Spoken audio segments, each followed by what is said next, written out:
I'm 47 years old, I have a 4-month-old daughter, and there was a very real point not that long ago where I almost didn't have this life. I was hoping that you would want a family with me. So for it to be a little bit more organized, at least in my brain, I'm gonna break this video into 3 parts. A few years ago, Jenelle and I started dating. We actually had known each other for, I think we met in 2014. We became friends. She dated a friend of mine. It's a whole thing. We ended up going our own separate ways. I moved out of the area, eventually got married, and she was in another relationship. So when I moved back here in 2022, we reconnected. Circumstances were different, and so we entered into a relationship. Now, the reason why I'm bringing that up and why my age kind of matters there is my previous marriage, my ex-wife and I attempted to start a family, and we used artificial insemination, and then we then transitioned to IVF and tried multiple rounds of IVF. If anybody out there has ever done it before or looked into it, it's very expensive, and most insurances don't cover it. So it's thousands and thousands and thousands of dollars out of pocket. And my ex-wife at the time was right around Janelle's age now, which I'll get into a later part of the video is actually kind of sort of important and a reason as to why I struggled. With my ex-wife, the IVF never took. I think it was 3 attempts. It might have been 4, but I think it was 3. And the fertility doctor at the time couldn't explain to us why she wasn't generating any eggs. Okay, and I'm bringing all of this up is really what it comes down to is this: is that was such a whirlwind time for me. I was unable to wrap my head around being a father. So as far as like context and history in this part. My father left when I was 2 years old, and I saw him, once or twice a year until I was an adult. And I think I've seen the guy 4 times since then, like in 30 years. And him and I do not have a relationship today. So one of the things that came about from my marriage, well, obviously a divorce, but which isn't funny. I can laugh now, but at the time, obviously not funny. And for the reasons, not funny. But my ex-wife couldn't have children, not in the way she wanted. She could carry a child, carry an embryo, but we were unable to create that embryo from one of her eggs and my sperm, okay? I think I have that right. So that happened to me. And that happened to me, I think I got divorced when I was 40 or 41, somewhere in there. And it happened very abruptly after we got the news that we weren't going to have a child in the traditional way. So when I went through that, I had really not even fully wrapped my mind around being a dad. I started getting kind of excited at the idea in the 3rd round of IVF, just because I was very hopeful, and it sort of hit me, and I was like, oh, I really hope this works for both of our sakes. And then it feels a little bit like that option, being a father, was snatched away. So as you can imagine, being married, attempting to start a family, not having it work, coupled with my own baggage that I brought into that relationship, which is a father that left when I was 2 years old and didn't really seem to care a ton to create a relationship with me. So after I got out of that, after I had my divorce, I had to start wrapping my head around, as a man approaching middle age and entering into my mid-40s, that I'm just not going to be a dad. And it wasn't this, awful thing that I had to come to grips with. It was just something where I'm like, okay, I'm entering a new season of my life, and that particular season is not going to include this experience. I honestly didn't think you were going to. The second part of this video, and why this life almost didn't happen for me, revolves around Jenelle herself. And particularly because I knew when I met her what is it, 11 years ago now, 12 years ago now, I knew from day one, after becoming friends with her in a group of friends that we had sort of together, I knew she always wanted to start a family. So that was just something I knew about her as her friend first. When we started dating, when things got, we moved in together, when things got a little more serious, around that time for me, I started to really battle. God, I sound like a pregnant lady. I really started to have some hormonal issues, specifically low testosterone. And I hadn't been diagnosed. I had had my testosterone tested, and it was somewhere in the mid 200s, like 260, 275. I had several specialists explain to me that I don't meet the qualifications or the threshold for TRT. And the reason why I'm bringing that up is not vanity or I wanted to be stronger in the gym or have a six pack. The reason is because I knew Jenelle wanted a family, and we were struggling a little bit in our relationship.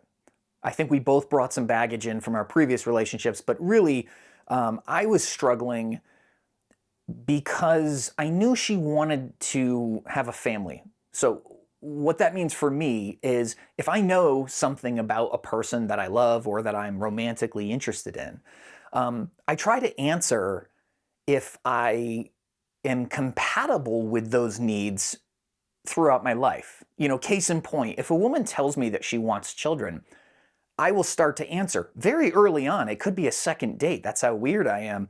Very early on, I'll start to say, well, could I have kids? The second I have that answer, I act on it. And I'm not saying this works for everybody, and it's probably robbed me of certain experiences in my life.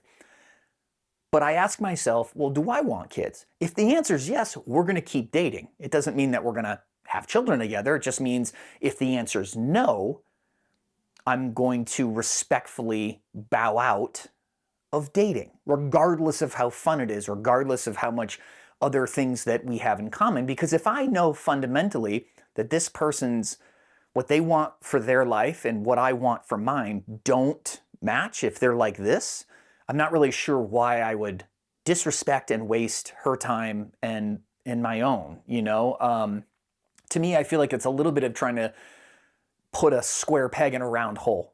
And the same thing, it's not just kids. I mean, it could be anything. It could be recreational drug use. It could be lifestyle choice. It could be, somebody wants to live nomadically in a van and then somebody else, maybe like me, needs routine. So when I know that about somebody, I think on it and I try to be sure that I'm moving forward with those possibilities being like good for me. Okay. And the reason why that's important is because at the time where I was really experiencing the impact of the low testosterone, depression, I had fatigue, I couldn't sleep, I had this, I broke down in tears and was explaining to my mom one day, just a huge amount of like indifference. I didn't care about anything. My brain would tell me that like, oh, you care about this person or this, your mom or whatever. But there was just something missing where I was like, if you've suffered from it, and it can be different. Some people just, libido, strength, recovery, all these things. And that stuff is, can be important. But for me, it was decision-making. And it was this deep funk that I fell into because as I'm trying to answer the question as to whether or not I want to be a father, I'm thinking to myself at the time, I can't be a father if this is how I'm going to feel all the time. And, low, brain fog, depressed, indifferent, bitchy. It just was one of these things that it sounds, I hate to sound overly dramatic, but it was a very dark time for me because I put the decision as to whether or not I wanted to be a father as like a very, very important choice and decision to make. I put Jenelle's, like what she wants for her life, knowing how much she loved me, as a very real, I wanted to do whatever I could to respect that.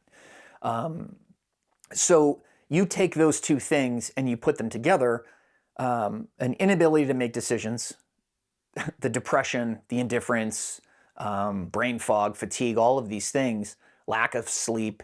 And I moved out, so we put our relationship kind of on a little bit of a pause, and we're going to hear from her, at the end. But I was desperate to try and help me make a decision. And I don't know why I felt compelled to do this, but I thought if I move out for a little while, stay with a friend, whatever, maybe it will help me get my shit together.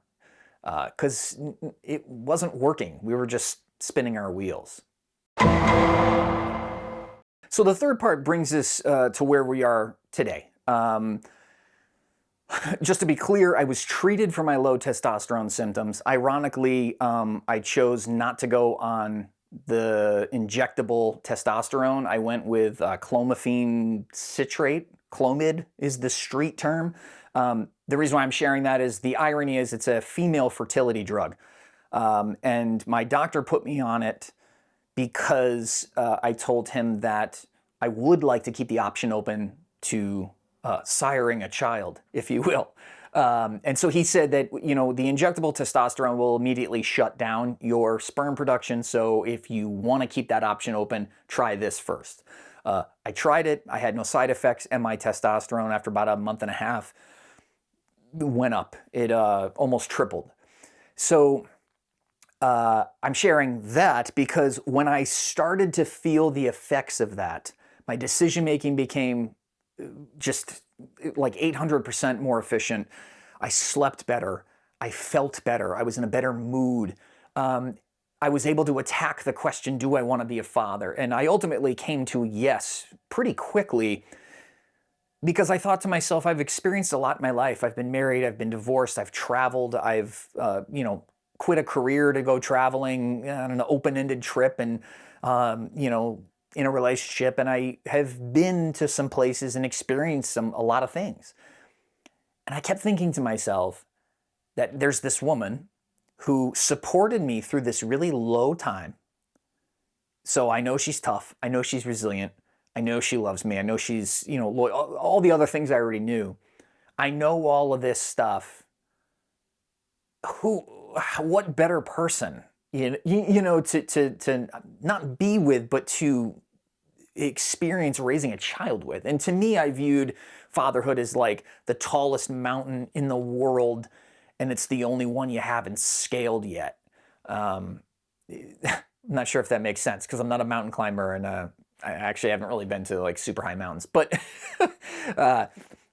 so I came to that decision. I was like, yes, I am at the very least, I am very open to the possibility of starting a family with this woman. And I started to feel better in every other way you possibly can. And when that started to happen, I ended up moving back in and we had some long, very important discussions. The reason why I'm sharing any of this is because and to circle back to the very beginning, because of, at least I believe this, I'm not a psychologist, but because of the experience with my father, I am one of those people that the idea and why it was so hard for a long time to consider, if I wanted to be a dad, was part of me already made peace with the fact that it wasn't going to happen because of my divorce. But there was also this part where I was like, okay, my dad left when I was 2 years old. And knowing now that he didn't really make that much of an effort to be a great dad, regardless of my mom and him divorcing, I know of at least one person in this world that having a child didn't flip a switch for them and immediately reconfigure their priorities and get them to sort of double down on being the best dad they could. So I'm sharing this because if you happen to make it to the end of this video, you're watching this right now, I was one of those people where people would say, you'd be a great dad. And I'm like, what? That used to actually piss me off because they'd say, oh, you'd be a great dad. And in the back of my head, I'm like, you don't know that. Like my dad wasn't a great dad. And I'm sure he had buddies or his brothers or somebody when he, found out that his wife was pregnant, like, oh, you're going to be a great dad. Oh, okay. I don't know. I keep coming back to this thing where I think to myself, like, if I watched a video or I listened to a podcast of somebody sharing their experience and they were older than me, I don't have any siblings. So if an older brother was in the picture and he was able to pull me aside and go, hey, we're 7, 10 years apart. Just so you know, this is really hard. You're going to get through it. Or if you have your own child, it hits different, So I'm sharing this at the end because the life that I have with my daughter, with my partner, I can't imagine my life without them. And it's been 4+ months. And so that's why I feel compelled to, sit here and talk to a camera and share my experience, because I think that's really powerful. When you spend a good chunk of your life, if not all of it, wondering, will I be good at this? Will I love this? Will I show up for this? Will something feel different? For me, 100%. Did you think I was going to walk away from our relationship, in particular having a child?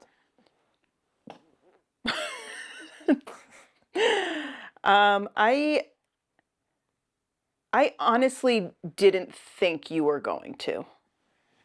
I knew you were struggling with more than just that thought, and I didn't even know you were struggling with the thought of a family until later. Like you had moved out and we were like, "Oh, we're still going to see each other." But I think in your mind it was a whole different thing than what you communicated with me. That's accurate. Yeah. You were struggling obviously with the hormonal stuff, and so it was unclear, I want to say, for probably at least a few weeks. And then it started coming out that, like, you weren't sure at this point in your life if you wanted to have a baby. Now look at us. This baby? That baby right there? And I know that just added a lot to the, your already situation. So I think deep down, I was hoping that you would want a family with me. Like, I always saw it in my mind, and I had faith that you would want it too. Get my Once shit the together. hormonal stuff was figured out, I was sure / hopeful that you would also want a family with me. We'll see. We'll see. Yeah, and then you did, huh? It was a rough time, though. It was a very rough time for me. I can't imagine how it felt for you, but for me, it felt like a year. Like those two, it was like a few months maybe, I think, that you went through it. Yep. It felt very long and stressful, and I felt almost as probably depressed as you did, because I just wanted us to work and grow and be happy. And now we are.